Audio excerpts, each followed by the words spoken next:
Hey, Rosebud. How are you? I am good. I am doing well. How about yourself? I'm okay. That's good. That is fantastic. And to the Do We Have To crew, welcome to another wonderful edition of Do We Have To, a marriage podcast. I'm your host, Sean. I'm Emily.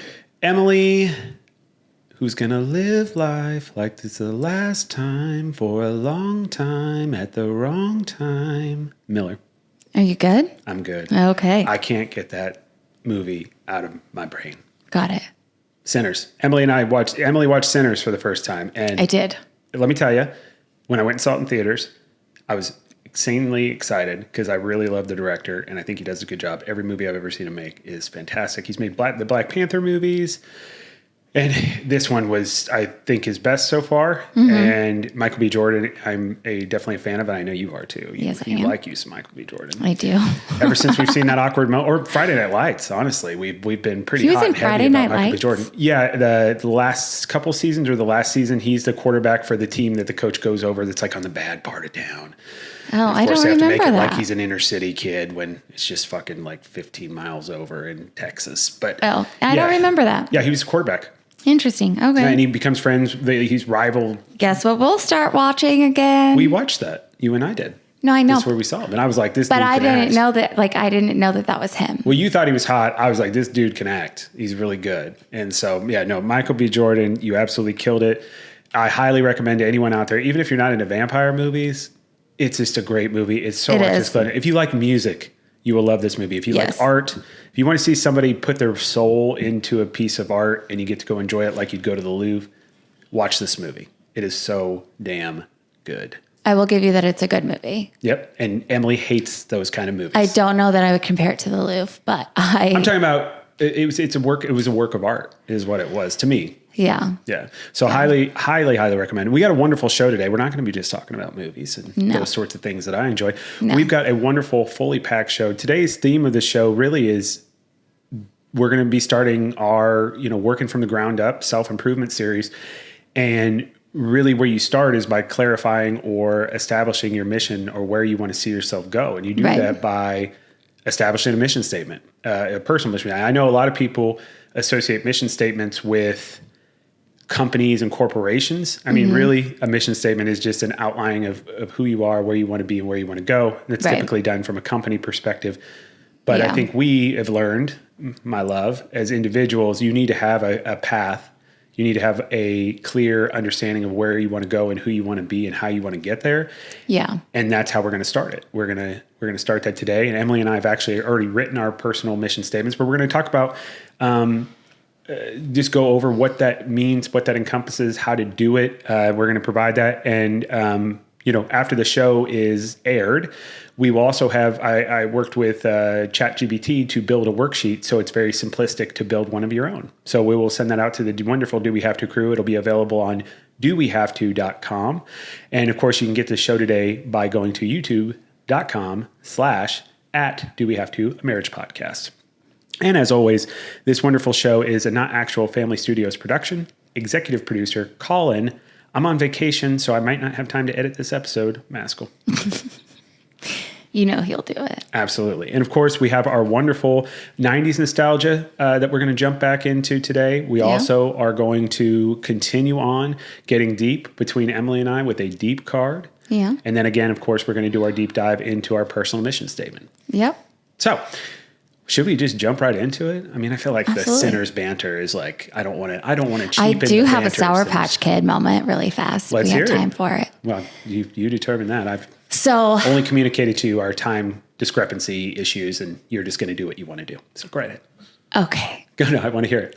So the other day, Maeve, we have a rule in our house where you're not supposed to watch YouTube as a child. It's too hard to navigate. It's too hard especially to limit and restrict. And even on YouTube Kids, I still find stuff that I don't want my kids watching. So we just don't allow it. But Maeve has discovered that there are some Paw Patrol videos on there that she deems super important to watch.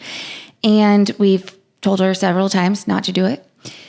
We then had to tell Papa Ron she's not allowed to watch YouTube because she kept asking him and he would do it. And then I would go downstairs and she'd be watching it and I'd say, Maeve, what are you doing? And she would turn off the TV really fast. Because she knows she's not supposed to. And run outside and be like, what? What did I do? So the other day she goes downstairs, sees Popper on, and she asks him to put on YouTube on the TV because she can't work the clicker.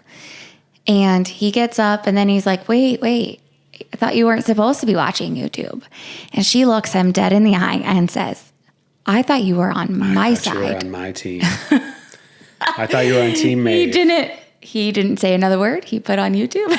She should not have done. Pop her on. I know you listen to the show. You're one of the Do We Have to crew. Should not have fucking done that. Not cool. Oh, it was funny. But yeah. So apparently we have a Team Edward, Team Jacob situation going on in our house. With Maeve. Then had to have a conversation with Maeve that that's not allowed to happen. That's not okay. She really took it to heart too. She's a schemer. Yeah, she's a fucking con artist is what she is. Yeah. The original Sour Patch Kid. I can't wait till one day when she's older and hopefully YouTube and the world is still going when she's an adult and she can come back to this episode and hear me call her a fucking con artist because that's what you were, Maeve, back when you were 6 years old. So if you're listening to this now when you're in your 20s, you were a fucking con artist.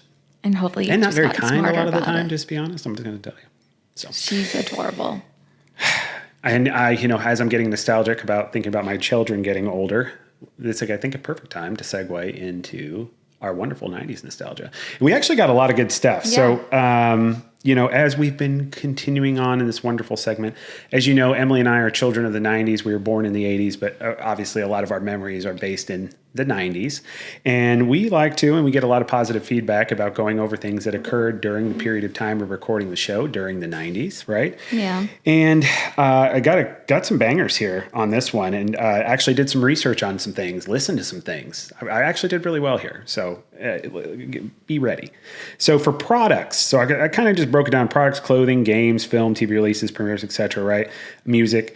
For products during this week, which the week was July 13th through July 19th. Apple's Quick Take in 1994 was called the Quick Take 100. It was a digital camera that debuted in 1994, and it's actually one of the earliest consumer-friendly digital cameras. It's so interesting because I don't remember that. Do you remember that? No. Okay. There's a lot of people that come super early to the table with products that are like so normal now, but they weren't successful. It's really interesting. Right. I never remembered anything. I don't really think Apple got on people's radar until the iPod, right? Well, the iPod. It had to be the iPod. Yeah. When they defeated Zune in front of the Microsoft side. And then obviously going into phones. Yeah. But certainly wasn't a digital camera. No.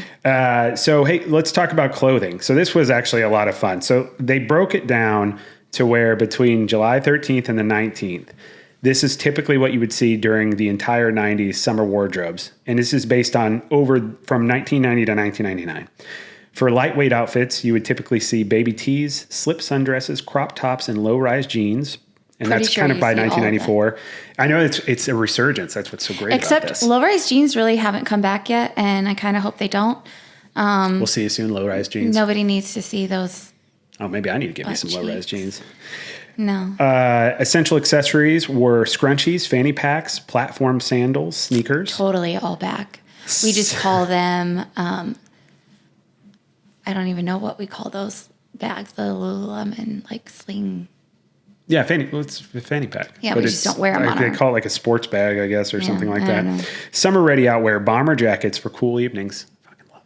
Abercrombie's been dropping some bomber jackets. They're just too expensive. It's not within the budget.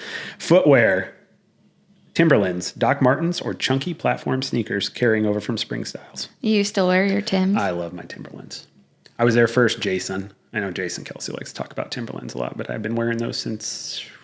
Well, you're older than him. 1994. So, 94. So if you're beating me there, Jason, I respect that. But I'm like 4 years older than him, am I? 4 or 5? Yeah. Okay. Games. 1990 Metal Gear Solid, which you're not going to even know what that is, but it's about like this guy named Snake Eyes, which is like a secret covert guy. And it's an insanely popular video game. It's still making games to this day for the newest platforms. Gaming tech like the Genesis Nomad, which is a portable Sega, and the Atari Kojak arcade hardware launched. None of these were really successful. F-Zero X launched in July 13th of 1998. which was like I think it was a Nintendo 64 game, because it was originally F-Zero was on Super Nintendo in the early 90s. So I think it was just a rendition for the new console, which was a Nintendo 64. And then in 1999, Ogre Battle 64, which I never played, but I assume it was for Nintendo 64. I did not look that one up. So yeah. Music. Janet Jackson's If, July 13th. That's a song that was released in 1993. So I did explore this. So for you younger folks out there, because there are some that are Do We Have To crew members, essentially this is kind of when Janet Jackson broke out into her more adult, risque or more adult like woman content, right? Yes. Stuff, yeah. So kind of like going from Hannah Montana to Miley Cyrus, what she is now, right? Got it. Because the song If is about intense, unfulfilled sexual desire and an act of fantasizing about a person.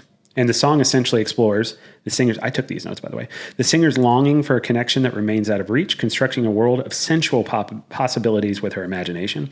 It's a song that contrasts her previous work, which often focused on abstinence or flirted with intimacy, kind of like just more at a arm's she went from length. PG to PG-13. Yeah, and so this is more a direct, more assertive exploration of lustful feelings. I don't know.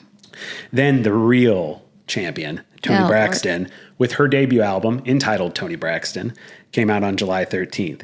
Debuted at number 36 on the Billboard chart in 1993. It sold over 5 million copies. I think as of today, it's like in the sixes, like over the years. But as far as in the 90s, a crush on her?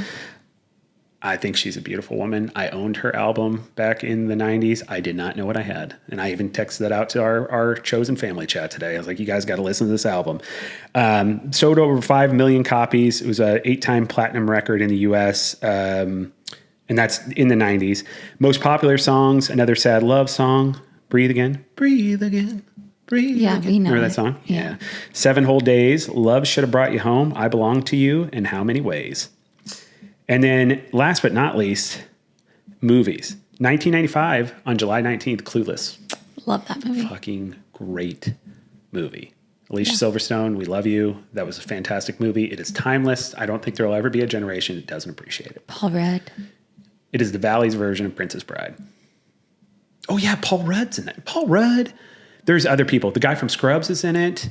Brittany Murphy was in it. Oh, yeah. Mm-hmm. Yeah, you're talking about a launching of a ton of people. And then in 1999, for our wonderful Pokemon fans out there, the Pokemon the Movie 2000 came out. Even though it came out in 1999, the movie was called Pokemon 2000. I don't know. That was very smart. I would have just called it Pokemon 99. But Connor, my brother, did go and see. I took him to movie theaters to see that. I could drive then. So you're welcome, Connor. You could not drive in 1999. No, I couldn't. You're right. Dad must have taken us. You're right. I couldn't drive until 2000. That's true. Okay, good point. No, not even 2000. I was 16 in 2000. Yep, sorry. Okay. Yeah, we're old. Just you got to accept it. You got to move forward. Okay? Yeah. All right. And just as we accept things and move forward, we also have to continue to learn about each other. Yeah. And we do that by getting deep. Getting Deep is a game called Let's Get Deep for those who have not listened to the show before. It's by a company called Buy Relatable. It's featured on the show Secret Lives of Mormon Wives. They have multiple versions of the game. You can get them at Target or Amazon. There's 3 types of cards, Icebreaker, Deep, and Deeper. And today, Emily and I are going with the Deep card because we did Icebreaker last week. What do you got, girlie? So the Deep card says, what is the most sentimental piece of clothing or item you own? Ooh. What would it be for you? Is that something like you have anything of your sisters or like your your relatives that you're close to? I do. Yeah. I have. Or is it something with the kids? I was going to say I have a lot of sentimental things that I've kept, but like I've got a very small, curated like collection. I have 2 sweatshirts that belong to my grandpa Roach that I've had since he passed. Yeah. What are the sweatshirts? Do you know they're golf. Okay. Oh, nice. Golf ones. Yeah. I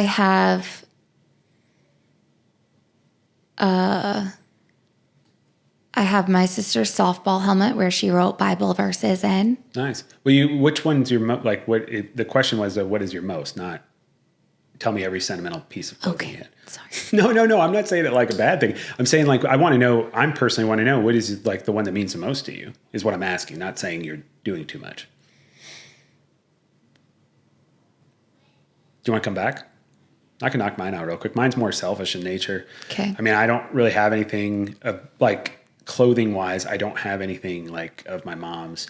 Although downstairs there is a sweater that it says like Mizzou Mom, and I do really like that. But like for me, it's my Letterman jacket, my jersey from high school, and I just say that because especially now that we've been thinking about, you know, as far as like our personal mission statement and where do we see ourselves at the end of our life and how do we get there and forging that path.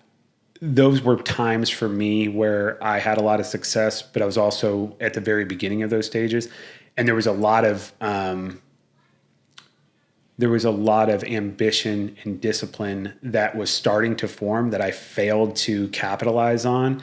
And so to me, it reminds me of a time where I was kind of unrelenting, which is where I want to be. And so to me, it has a lot of sentimental value. Yeah.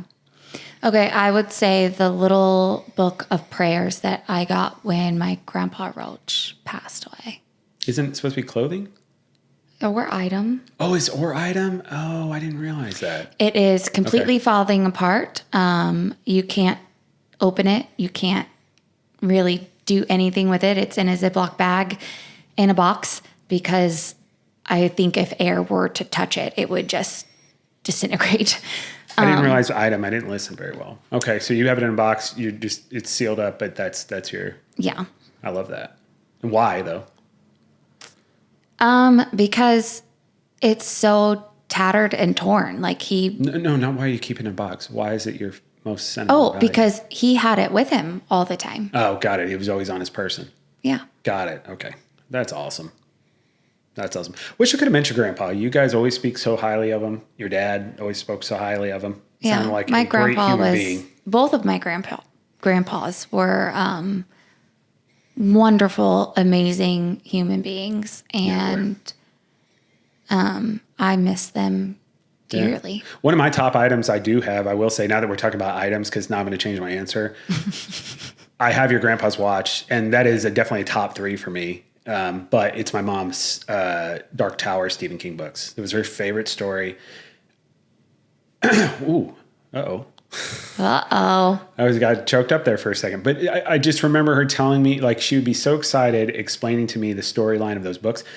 When I get excited and I'm telling you about something that is, a lot of that's my mom coming out of me.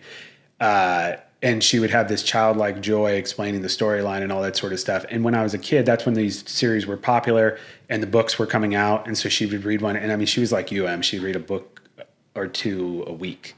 And so I'm going to protect those things. Like, I mean, I don't know. I almost would want to be buried with them. I don't think that you can do that. But I want those to stay within our family, even though it seems so silly. But that would be mine. Yeah. Yeah. That was a good question. That was. And do we have to, crew? Let us know. What is your most sentimental valuable that you guys have, clothing, otherwise, that potentially reminds you of another family member, or is just valuable to you because of your journey and who you are and what you've become? Let us know. DoWeHaveTo.com. You can submit a question to the show or just comment on our socials. Hopefully, there'll be some sort of short that comes out in a incorporation with this video release, this episode release. That we'll put on all of our socials, which we'll provide you at the end of the show. Yeah. Yeah. So it's time to get serious. Yeah. So really the big thing, right? I mean, again, mission statements. Right. I love that it's everything I've heard it referred to, and I know that's kind of what we're going to call the episode, is like finding your North Star or your North Star, and that's creating your personal mission statement. I mean, that's going to be the name of the episode. It's going to be what we're really focusing on and discussing here, right? And the goal of this is that hopefully everybody can kind of get a basic understanding of the personal mission statement, even though I know most of us have an understanding of it. But I guarantee you 99% of us have never written one for ourselves or our families. And that's what we're going to be working on. So this episode, we're going to be working on a personal one for ourselves and as individuals. as leaders of the family. So, and anybody can do this, even if you're not the leader of the family. It's important to have your own mission statement. But hopefully at the end of this, we'll be able to define our core values, clarify our purpose, align our decisions, essentially, right? Mm-hmm. Who do we truly want to be? That's the goal of this. And you really have to relate that back. But this is the start of becoming the best version of yourself. And I know that's a thing that Emily and I push. That's why we doing what we're doing. That's why we go over mostly not the good of things that have come through our lives, because we want to be able to continue to take on the negatives and be the best person we can be. Mm-hmm. But I kind of realized, we've talked about a lot of things. In some ways, we put the cart before the horse. I mean, we haven't really clearly defined where we want to go as individuals or as a family. And we need to start there first, and then we can move forward. Yeah. Right. Well, and you yourself, I mean, as we were doing this, I know I kind of sprung this on you at the earlier part of the week, because that'll happen. I get these ideas because I want to create the most impactful episodes. I want it to be meaningful, not only for us, but for other people that can do these things alongside us, and we grow together. Right. You didn't seem super comfortable with the mission statement. No. Do you mind digging into it a little bit more? Because I didn't really bother you about it. I was just, For me, I really, really struggled with this. Sure. I've done a lot of different things in life, but I've never had what I felt as like a true purpose. I don't have a straight career path. I've jutted off and done lots of little things, lots of big things. Kind of like a jack of all trades, but master of none. And I've always felt kind of like a failure in that aspect. And having to like sit down and take a look at that and like putting it on paper was really hard for me, because I don't see myself as a successful person. I see myself as like a dependent upon person. Like I depend on other people, and people depend on me, but not always a good way. What do you mean? Well, I just felt like, I didn't feel like I had a purpose outside of being a wife and a mom. And some days I still don't. So this was a really hard thing for me to do. And then every time I sat down to write what mine would be, it always turned out to be about caring for others and caring for my family. And I realized that that's really my purpose. Like my purpose is being a caregiver. I really do. Everything that I do goes back to helping other people be the best that they're at. And I can't do that if I'm not my best. So I had to like take that like intrinsically. And I had to let go that this was a permanent situation. Like I had to like understand and really let it be okay that this mission statement is fluid, and that it can evolve as I evolve. Yeah, and we will talk about that, because it's an ongoing and that thing. Took a lot of the pressure away. Yeah. Because you don't see that for businesses or like, companies and stuff like that. I mean, at the core, they don't really change. But as business strategies evolve, those sort of things, they can be updated. I mean, for sure. You know what I mean? But like when I looked at like my true values as a person, that's what showed up more in my mission statement, not of like where I am going to be, but based on my values, I'm where I need to be. Does that make sense? Yeah. I think you get way too, and I used to, and I think everybody does. The world wants us to be focused on what we bring in value in order to consume and what job we have. And I think it's important to financially provide for your family. It's important to take care of your family. Those are two important roles, but it's more about how you're taking care of your family as opposed to what you're doing to do it. And I do think we put way too much stock in that, and we got to get away from it. And so I think that's where this is really good to start out with. So let's just kind of break down the initial mechanics just general, to make sure, anybody who's not really interacted with this before or really is deeply involved in knowing what a mission statement is, right? Yeah. So how would we define a mission statement, Em? So it's basically just a short statement that either guides to. You can just read the definition. Why are you trying to make it sound like it's? Well, I mean, it's just is just so wordy. It's a short guiding statement that expresses your values, vision, and purpose. Yeah, but like there's so much more to that. But I know but it's a definition, so you want to. It is short and purposefully. Like we don't need to go into a diatribe about it. We're going to explain that. That's hilarious. I love you. That was good. It sounded very. Very natural the way you were saying it. It's so much more than that on the paper, though. I mean, no, it's really not. I mean, I think again we try to complicate these things way too much. It is a statement of who you are, what you believe in, and where you want to be. That's it. I mean, it's really what it is. What you make of it can be more complex, but as far as like trying to define it in an insanely complex way, it's your path. It is your North Star. It is when the storm is coming around you and I'm out in the ocean and waves are crashing around me, I can still see where I want to go and I can guide through that bullshit. Yeah. You know what I mean? Yeah. And again, we all do it, and it's not a bad thing, but we got to recognize when we tend to try to like overly complicate things. It is breaking down things simplistically that are going to help us get through the bullshit to be our best selves. But no, I'm sorry. I wasn't trying to shit on you or anything. That's not what I was trying to do. I'm just saying like definition is important because it does simplify the process and it gives you a direct understanding of it. But why does it matter? Right? Yeah. Well, according to Psychology Today, having a mission statement I like this back and forth. helps. I don't. It helps with your clarity, your focus, your decision making, and your emotional well-being. Yeah. Stephen Covey's principle of beginning with the end in mind from his 7 Habits of Effectively High People is a great place to start. He's also the author of like Strength Finders and all of that. So yeah, that second principle essentially is where you start it, where you see yourself ending your life and then you work your way backwards, right? So where do you want to be when you're on your deathbed and you're looking back and you're saying, well, I guess the goal is for all of us, right, is to have no regrets in what we've done and who we've become.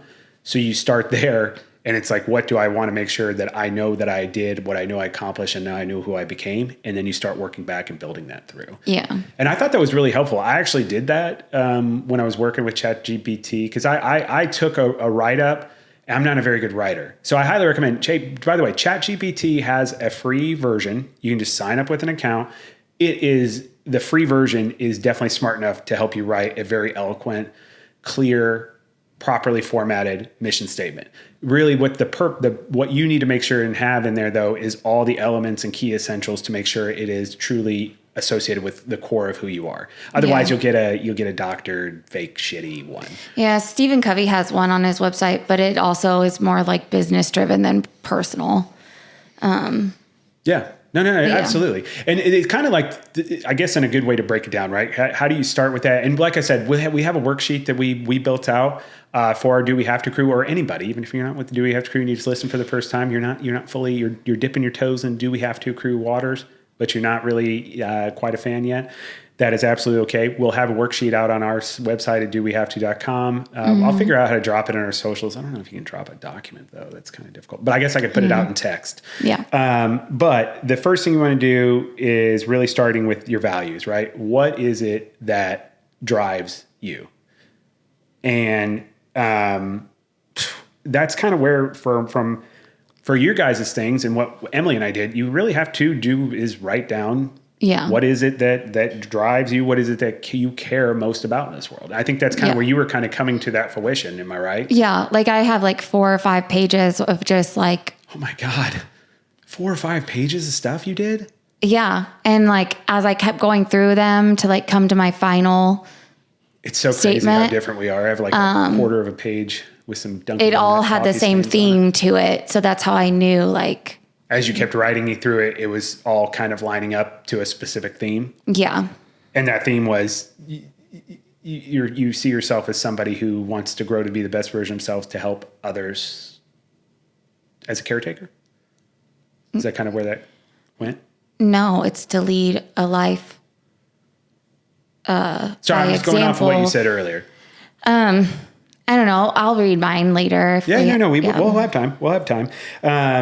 What are you, when are you most proud of yourself? What are you most proud of about yourself, right? These are types of things. and I think it was Kashad and McKnight back in 2009. They did research on this, that value-aligned living improves resilience and satisfaction, meaning that if you align your goals, your directives, your path, which is what this mission statement is, with what you truly believe in and what you truly value, your ability to go through life, your ability to be satisfied with what's happening, even when the bad is happening, and your ability to be resilient through it is increased quite a bit. Yeah. Yeah. Yep.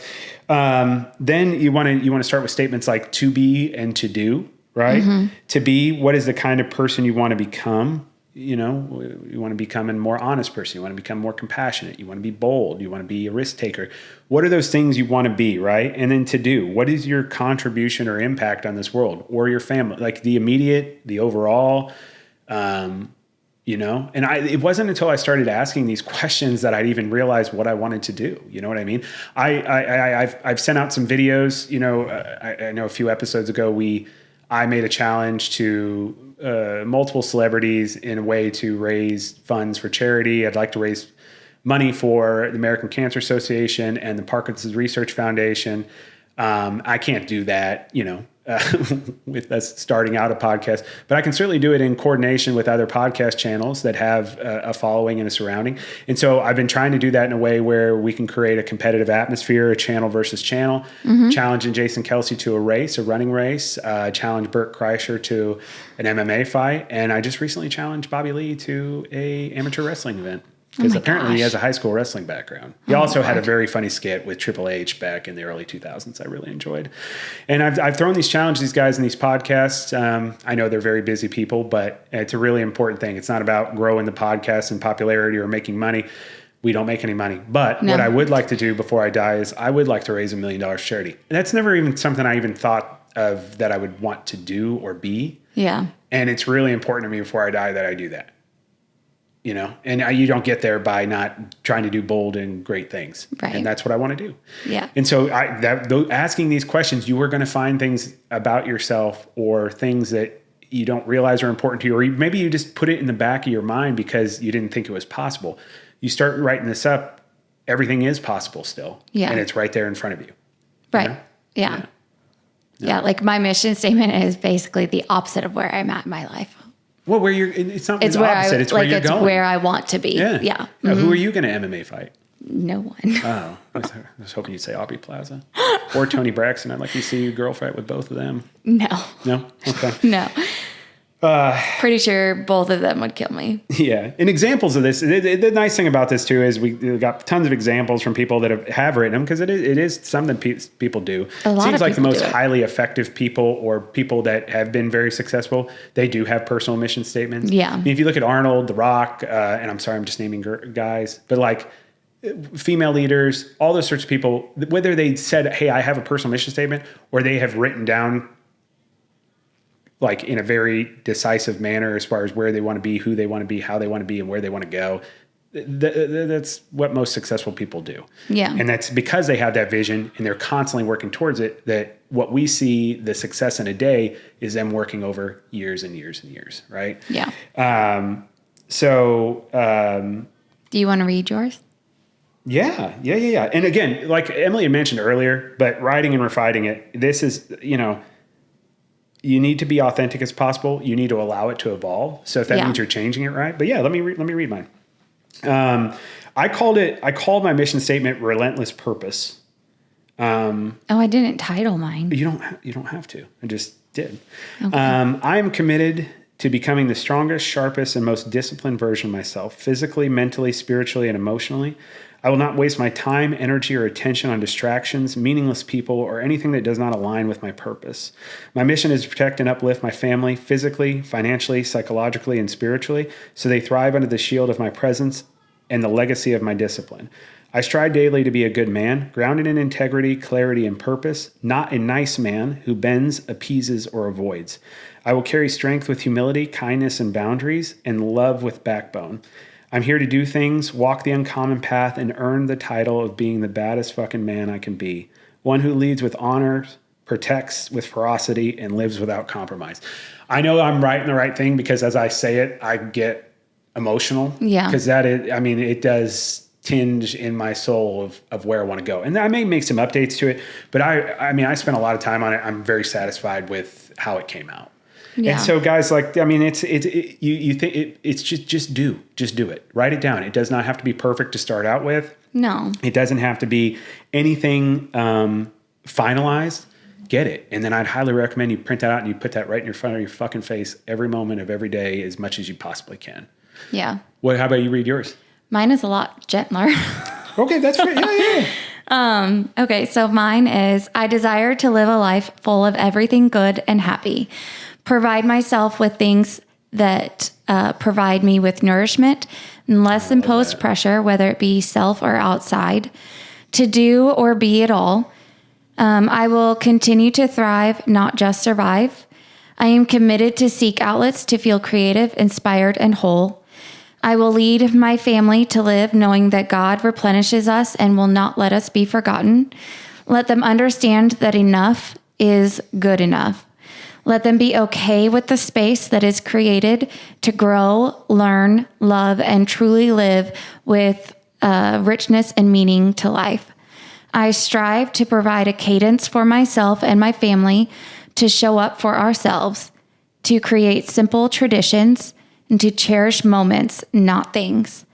I will lead my family to success by living with the strength to know that we can do it all, but we don't have to. That burnout is not the goal, but space is. Love that. Teach them that being enough is enough, and remember who we truly belong to. Live a simple and slow life, committed to being who we were made to be, and we are made for so much more. I love that. That's great. You were nervous about that. I think that's fantastic. I'm nervous about that. Well, you're sharing a lot about yourself. Personal. It's very personal, but that's why we're doing the show. I mean, we didn't sign up to give a guarded representation of marriage or being individuals in a marriage and being a family. Yeah. So I never ever feel like I'm enough. Like on a daily basis, I always feel like I should be doing more. But was part of that though, because you're doing things that aren't of value and you could be doing things of value. I mean, I struggle with that. If I'm doing something where it's like, I'm getting to that mindset now. If I'm doing something where it doesn't have some sort of intrinsic value or the end goal of whatever I'm doing isn't, it's hard to do. When was the last time you see me play a video game in the last 2 weeks? It may not have value to someone else, but it's value to me because it's giving me the space that my brain needs. Does that make sense? It's giving me the space that my body needs. It's just giving me space to breathe. It's giving me control of my time, not something else controlling my time, not someone else's opinion controlling my time. I mean, I validate your opinion on it. Yeah. I don't know if I agree with it fully, but I validate your opinion on it. Absolutely. I don't know. Yeah. We have different mindsets about this stuff. And I do get, when I get very passionate about something, I get very extreme. So, yeah. But yeah, guys, so use this, right? So use this as a way to reflect, use it as a way to sift through. If you're making a decision, use your personal mission statement as a way to sift through that. Use that as your buffer. Closer or further away. Absolutely. And then you can make decisions from there. Yeah. And next week, of course, we're going to dive into doing one for our families, right? So a lot of the information will be the same, but they did have some good techniques as far as when you're thinking about holistically for a family. So be ready for that with our next episode coming out the following week in regards to writing a mission statement for your family. Yeah. Yeah. So, and again, guys, like I said, we'll have a worksheet available for you guys to be able to utilize. Also, just do us a favor. Go to dowehavето.com, submit, if you're comfortable sharing it, we would love to hear some of the Do We Have To crew's personal mission statements. Mm-hmm. Like what are they? I would love for Uncle Colin, I want to hear Schmedium's personal mission statement. Mm-hmm. I would love to fucking read that on air. So Schmedium, that's a challenge to you. But yeah, and then on our socials, whatever it is, if you want to put something on a social and tag us, use the hashtag MyNorthStar. Yeah. Yeah. So wrapping up really quick, I'm just going to do a quick, hey, Peloton, because I didn't do it last week and I feel very bad about that. But we did end our challenge of last week as far as workout time. I ended up not getting first. Once again, Krabby Cakes is back in the champions table. She's 17 hours and 50 minutes. Barbie Gal was second place, 16 hours and 10. I was in third with 11 hours and 54 minutes. Relentless KC, who has a nice selfie with his shirt off, has 10 hours, 59 minutes. Stacey Ostradom, 9 hours and 42 minutes. Pelodono Sore Ass, that's funny. 8 hours, 30 minutes. Michaela Bryan, 7 hours and 40 minutes. Fit Queen Lisa, 6 hours, 59 minutes. Rock Chalk Stell, 6 hours, 49 minutes. Not a Runner Katie, 5 hours, 40 minutes. Crazy Spin Legs, 4 hours, 40 minutes. Kelsey Lifts, 4 hours and 31 minutes. Casey Lama, 4 hours and 4 minutes. Inspired Jayhawk, 3 hours, 57 minutes. Katie Mack, 3 hours and 42 minutes. Raisin Kane 08, 3 hours, 39 minutes. Pelo Junkie, 3 hours and 10 minutes. Chiefs Chick 816, 3 hours and 6 minutes. Vito 63, 2 hours and 33 minutes. Alex Runs, hey, that's my old boss from Flywire. Nice. That's awesome. I love you. Love you, Alex. And at 20th, 2 hours and 31 minutes. Congrats to the top 20. And that's folks all around the United States. So guys, keep working hard. I've noticed everybody who's been a part of this team, their time has increased as we've been going, and so has mine. So thank you guys all so much for the motivation, the support, and being a part of the Do We Have to Crew team. Yeah, you can join the crew by following Sean at Do We Have to Pod KC or me at Emily_in_KC on Peloton. You can use the hashtag Do We Have to Crew as your tagline. You can join our team. You can also follow us on social medias at YouTube, which is at Do We Have to, a marriage podcast. Or Instagram, Facebook, and Threads is at do.we.have.to. X is at Do We Have to Pod. And TikTok is at Do We Have to a Marriage Pod. Love that. Yeah. And to the wonderful Do We Have to crew out there, as you're writing your personal mission statements, or if you're just thinking on this and reflecting on this, I mean, I think the best question to ask is a wonderful music lyric by the band Switchfoot. Are you who you want to be? Ooh, are you who you want to be? I'm not a good singer, but I love singing. And that is the crux of the question. Who you are, where do you want to go, who you want to be? There's still time. I don't care if you're fucking 70 or if you're 19. You can forge your path. You got to do that by clarifying your path. You clarify your path by building your personal mission statement. Emily, what do you got for the Do We Have to crew? I want everyone to go be the best one of the best ones. Best one of the best. Dashboard. Yeah. So excited to go see them in August. Yeah. And as always, as you're out there and you're interacting with the world, again, you don't have to be a nice person. Just be a good person. Just don't be an asshole. Be a good person. Absolutely. Yeah. Love you, Rosebud. Love you. Bye. Wake up, I'm about to shake up every little thing, show you all that we can be. Come dance in my glow.